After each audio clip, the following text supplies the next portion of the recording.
Imagine using an EU-wide app to pay your bills, check in at an airport, rent a car, or upload a medical file.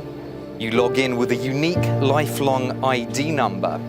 To some, this probably sounds very convenient, much like traveling easily across borders with a digital COVID certificate that's recognized everywhere. To others, it's the stuff of nightmares, a digital prison of permanent surveillance and control. Either way, plans for an EU digital identity are coalescing, with a common toolbox expected to be unveiled this September.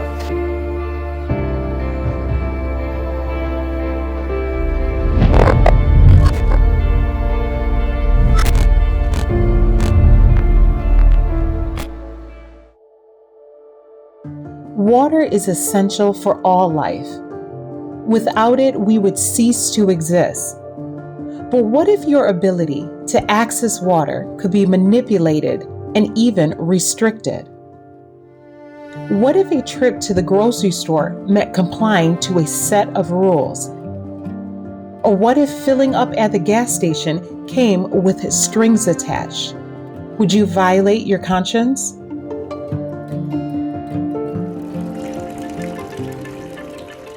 The water ATM is a new way to distribute the water.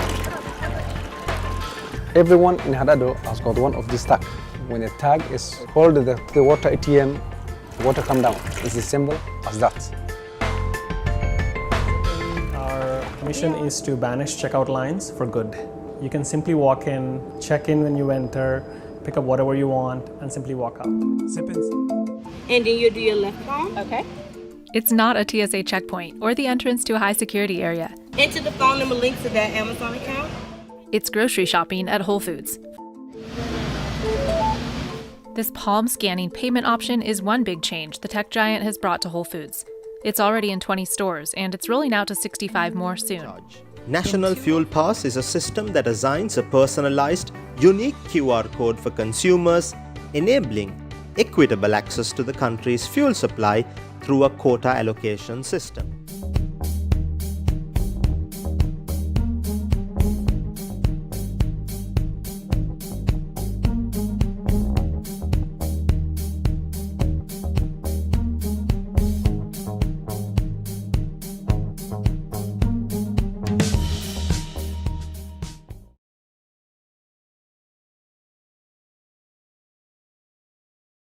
Former Labour Prime Minister Tony Blair and former Conservative Party leader William Hague have come together to jointly advocate for the UK to roll out digital IDs. Writing in the Times newspaper, they called for a digital ID for every citizen, a national health infrastructure that uses data to improve care and keep costs down, and sovereign AI systems backed up by supercomputing capabilities. In other words, everything that you need to know about our bodies and our lives, all on a microchip. Our concern is the combination of sort of a global singular ID that combines everything with a digital currency, which is being pushed simultaneously along with this kind of concept.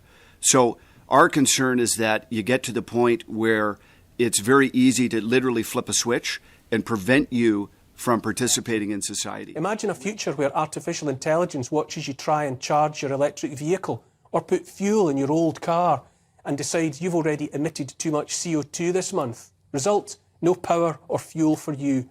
Or you try and buy a steak and the AI decides you've consumed enough environment-wrecking beef, you can't buy it. Imagine you want to travel to London for a meeting and the AI decides you've tweeted something the government doesn't like. No ticket for you. The usual voices will say all of this is just conspiracy theory, but the past 3 years have proved that today's conspiracy theory is tomorrow's fact.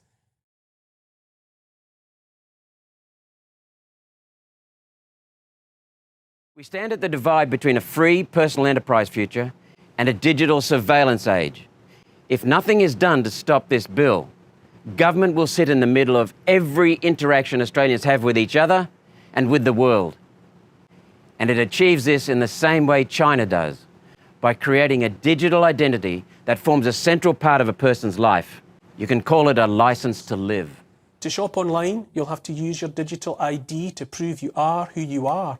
Just to read your email, to use online banking, Even to open your computer will require your digital ID. You'll be in digital jail until you open it with your digital key. All of this can be connected to your carbon footprint and the rest of your social credit score. Make no mistake, all of it is on the Chinese model that enables the state to watch, track and record everything you do and everywhere you go. The cameras are already in place around us and in our phones and screens alongside the microphones that can listen.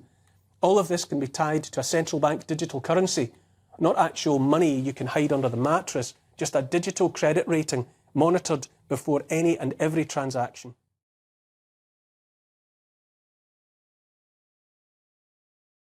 What began with COVID contact tracing, vaccine passports and QR check-ins will soon be formalised by an inescapable digital identity. It signals the complete end of consumer privacy, the end of citizen anonymity, and the beginning of a big brother digital age that treats the people of Australia as products rather than free human beings. The government intends to build a complete digital record of every Australian to be shared and used. Our medical history, our shopping preferences, who we associate with, whether our choices are really so-called green, social security, veteran services, travel records, website viewing, employment status, and social media comments. Everything will go on the record and be available to any large corporation that can pay for access. What I hate is the idea that there's one file in the world that's got Bev Turner on it, and in that file is everything. My health status, my criminal status, my bank accounts, my everything. Most of these digital IDs are going towards biometrics where, you know, now it's not just that you've got a provisional driving license that shows your age, but you've got something as sensitive as your DNA that could also be linked with your internet use, your financial habits, your behaviors, where you go, all kinds of information. And that's what the kind of, obviously health information as well. And that is really what is starting to happen at the European level, which is a real risk. All-encompassing is the proposed digital ID that's being discussed? It's almost like a control mechanism, if you like. I mean, without being too dramatic about it, this really is a means of collecting data by your digital ID. Your digital ID is your face, really. Your facial recognition will unlock everything that you need to access, goods and services, bank accounts, whatever. And we're about to enter the zero trust world. And that zero trust world really, it means that you, in order to access all these goods and services and everything that you normally access in a free world, you won't be able to, because you will have to authenticate all the time.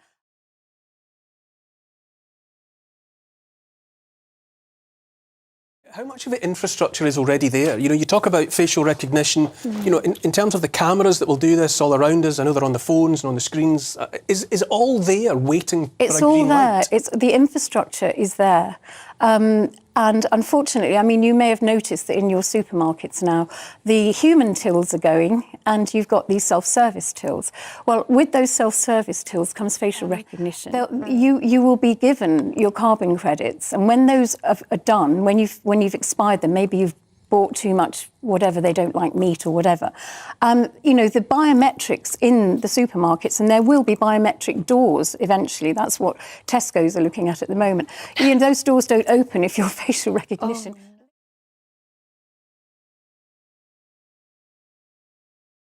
Happening now in China, where they are digitalised, is a social credit system.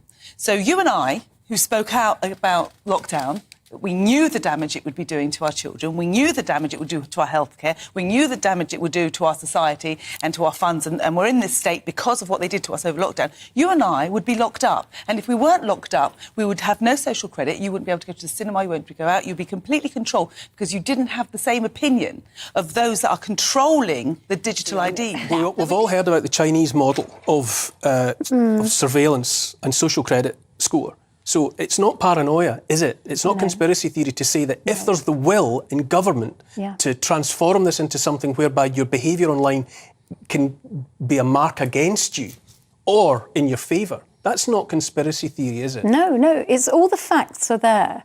And it does seem that, we all know we've all been debt slaves. This is a transition into identity slavery. I think it's very hard for people who've grown up and enjoyed Western liberty and human liberty to imagine literally that we're going into a system where literally our homes, our cars, our communities become digital concentration camps. It's a little bit like bringing up a corral around us, and CBDCs, central bank digital currencies, and vaccine passports or digital IDs are sort of the last shutting of the gate. When this gate closes on us, we literally will be sitting in a system where the central banks believe that our assets belong to them, and they can dictate where we can spend money and what we can spend money on. If you don't behave, you can have your money turned off.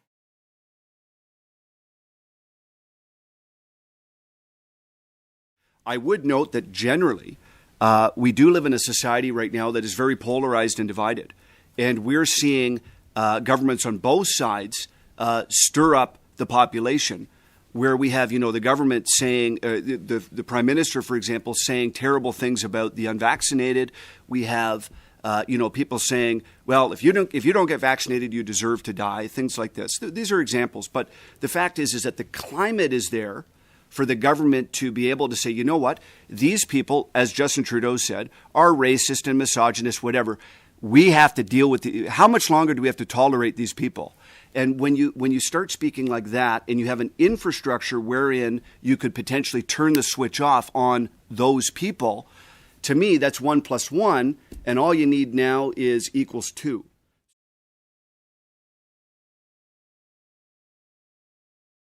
Here's the thing. Our governments want digital ID. For the longest time, most of us have been slaves to debt. In the future, we are to be digital slaves, our every move under round-the-clock surveillance and subject to the yes or no of Big Brother. When it comes to bait and switch, this is the end game. Once digital ID is in place, they won't need the bait anymore because we'll have swallowed it. The implementation of a digital ID will mark the beginning of a new era. An era in which men in powerful positions will seek to control the consciences of men. The time is not far distant when the prophecy of the revelation will be fulfilled, when no man might buy or sell save he that had the mark.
Will you stand when every earthly support has been cut off, when the powers of hell have arrayed themselves against the people of God? Will you stand with your face to the foe and say, though he slay me, yet will I trust him? When the religion of Christ is most held in contempt, when his law is most despised, then should our zeal be the warmest and our courage and firmness the most unflinching, to stand in defense of truth and righteousness when the majority forsake us, to fight the battles of the Lord when champions are few. This will be our test. At this time, we must gather warmth from the coldness of others, courage from their cowardice, and loyalty from their treason.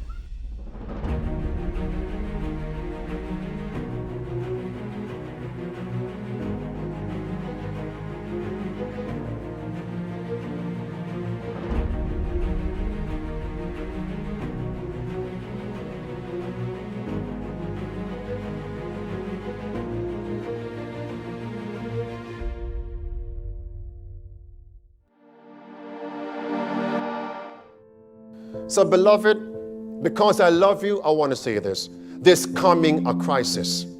But you don't have to be fearful. Just spend more time in watching and praying. Our message is a life and death message. We are to make it appear as the great power of God. The perils of the last days are upon us.